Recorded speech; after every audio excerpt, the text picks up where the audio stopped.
안녕하세요. 경남 고성에서 한우 120도를 일괄 사육하고 있는 천진성입니다. 송아지부터 큰 소까지 사료, 급여, 그리고 치료, 그리고 모든 관리를 도맡아서 하고 있습니다. 스마트 축산을 도입해서 좀 더 똑똑하게 농업을 하고 싶습니다. 내 꿈의 그라운드는 경남입니다.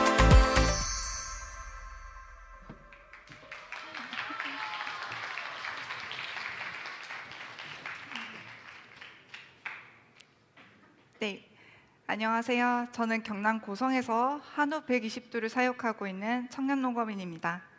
오늘은 제가 어떻게 농업을 시작하게 되었고 지금 어떤 생각으로 농촌에서 살아가고 있는지 이야기를 나눠보려고 합니다.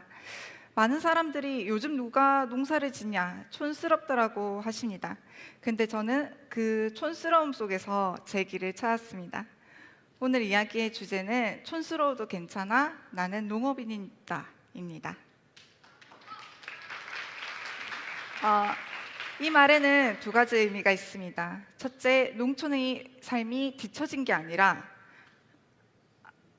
각자 자기 자리에서 자신답게 살아가는 것이 중요하다는 뜻. 둘째, 농업을 통해 제 삶의 방향을 찾았다는 뜻입니다. 저는 고성에서 태어나고 자란 고성 사람입니다. 고성군은 전체 면적의 65%가 농경지로 이루어져 있을 만큼 농업과 큰 부분을 차지하고 있습니다. 제가 고성 최고의 명문 고등학교 철성고등학교를 다니던 어느 날 문득 이런 생각이 들었습니다. 이곳을 떠나면 이 마을은 누가 지킬까? 제가 자라온 논밭 그리고 산, 인사해 주시던 마을 어르신들, 그 익숙한 풍경 속에서 제 뿌리를 느꼈습니다. 그래서 저는 고향인 고성을 떠나지 않기로 했습니다. 어릴 때부터 논밭과 다양한 농장을 보며 자라다 보니 자연스럽게 농업이 제게 익숙한 길이자 제가 잘할 수 있는 일이라고 생각하였습니다. 그래서 저는 대학도 경상국립대학교 원예학과로 진학했습니다. 근데 공부를 하면서 많은 걸 알게 되었습니다. 농업은 정말 많은 변수가 있다는 것을요. 특히 경종농업의 경우 기후, 인건비, 가격 이 세 가지만 하더라도 농업의 성패가 갈리게 되었습니다. 그때부터 고민했습니다. 그럼 나는 어떤 농업을 해야 할까? 그래서 저는 고민 끝에 제가 선택한 길은 축산 그리고 한우를 사육하는 일이었습니다. 소는 단순히 고기를 생산하는 것이 아니고 농촌의 순환과 생명을 이어주는 존재입니다. 소는 논밭의 부산물을 먹고 자라고 또 그 부산물에서 생산된 분뇨가 땅을 살립니다. 이렇게 소 한 마리가 생태를 순환시키는 거죠. 그리고 또 현실적으로 봤을 때 경종농업보다는 가격 변동이 적고 기후 영향을 덜 받기 때문에 그리고 또 무엇보다 적은 인력으로 운영할 수 있다는 점에서 청년농업인에게 좀 더 매력적으로 다가왔습니다. 하지만 시작하자마자 큰 어려움이 있었습니다. 1년 차 농업인일 때 분만중 사고로 어미소 한 마리를 잃게 되었습니다. 그때는 정말 힘들었습니다. 그래도 다행히 송아지는 살릴 수 있었습니다. 그래서 제가 직접 인공포유를 하면서 이 송아지를 보며 이 길을 제대로 배워야겠다라는 마음이 들었습니다. 그 일을 계기로 소의 건강관리 그리고 질병 예방 등에 대한 공부를 정말 많이 했습니다. 그러다 보니 점점 자신감이 붙었고 지금은 3년째 폐사율 0%를 유지하고 있습니다. 농업은 실패를 통해 배우는 일이 많습니다. 지금 처음에는 정말 막막했지만 여러 번 부딪히면서 어떤 상황에서도 문제를 해결할 수 있는 법을 배울 수 있었습니다.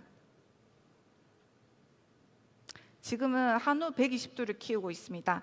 단순히 키우는 걸 넘어서 사료 배합비 조절, 비옥기간 단축, 저탄소 사육 관리 같은 것을 공부하면서 효율적인 농장 운영을 위해서 노력하고 있습니다. 저의 최종 목표는 고성에서 가장 소를 잘 키우는 사람이 되는 것이지만 그보다 중요한 건 같이 성장하는 농촌을 만드는 일이라고 생각합니다. 농촌은 경쟁보다 협력이 더 어울리는 공간이기 때문입니다. 요즘 많은 청소년들이 농업은 힘들고 낡은 일이라고만 생각합니다. 하지만 그게 가장 큰 오해라고 생각하고 있습니다. 농업은 기술과 데이터, 환경이 함께 움직이는 미래 산업이기 때문입니다. 스마트팜, 드론, AI 사료 관리처럼 젊은 세대의 감각과 아이디어가 꼭 필요한 분야입니다. 그리고 무엇보다 자연 속에서 스스로 일정을 조율하며 일할 수 있다는 점에서 자유로움을 느낄 수 있습니다. 내가 땀 흘려 얻은 결과가 눈앞에 바로 보인다는 일, 그게 농업의 가장 큰 보람이라고 생각합니다. 농업은 단순히 직업이 아니라 삶의 방식이고 지속 가능한 미래를 만드는 일이라고 생각합니다. 그래서 저는 농업을 하나의 선택지로 청소년 여러분들께 권하고 싶습니다. 저처럼 농촌에서 길을 찾는 청년들이 더 많아지도록 도움을 드리고 싶습니다. 저는 지금도 매일 축사에 새벽에 일어나서 소의 상태도 보고 사료도 주고 하루를 시작하고 있습니다. 누가 보면 단순하고 지루해 보일 수도 있다고 생각하지만 그 시간이 하루 중 가장 중요한 시간입니다. 저는 이 일을 하면서 촌스러워도 괜찮다는 말이 정말 맞는 말이라고 생각합니다.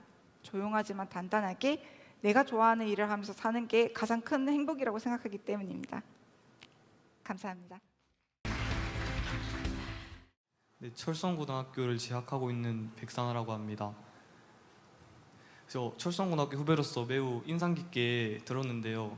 그 같은 축산업 기업인 하림이 이제 동물 복지 인증이나 무항생제 인증 등으로 ESG 경영으로 매우 높은 성과를 보이고 있다는 것을 강연을 듣고 깨달았는데요. 이처럼 천진성님도 혹시 축산업 분야에서 진행했거나 진행한 ESG 전략이 있을까요? ESG 경영까지는 제가 하지 못하고 있지만 아까 말씀하신 동물복지 분야는 굉장히 흥미롭게 보고 있습니다. 왜냐하면 이제 음식을 섭취하는 데 있어서 우리 사람들이 가지는 그런 도덕적인 기준이 높아졌습니다. 그 이유가 뭐냐면 사람들이 이제 동물을 음식으로만 보는 게 아니고 애정을 가지는 분들이 생기기 시작했기 때문이에요. 그래서 케이지 사육하고 있는 닭들을 먹지 않고 유기농 방사란을 좀 더 섭취하자는 운동이라든지 이런 소비자들 운동이 굉장히 많이 일어나고 있습니다. 그래서 저도 축산업자지만 축산업계에서도 지금 화두가 되는 게 동물복지 인증에 대한 부분입니다. 저 같은 경우에도 소를 밀식해서 키우지 않고 있거든요. 이게 뭐냐면 소들을 가둬서 한 칸에 10마리, 11마리씩 이렇게 빽빽하게 키우는 게 아니고 5마리, 4마리 이렇게 어느 정도 생활 공간을 가질 수 있고 그들의 존재를 어느 정도 존중할 수 있는 그런 농장을 만들어가고 있는데 아까 학생분이 말씀하신 대로 하림 같은 경우에는 대기업이기 때문에 좀 더 개인 농장보다는 조금 더 높은 수준의 그런 동물복지, ESG 경영을 하시겠지만 저희 같은 경우에는 아직 그 정도의 단계는 되지 않지만 점점 더 발전해 나가고 그러한 방향으로 나아갈 것이라고 생각합니다. 감사합니다.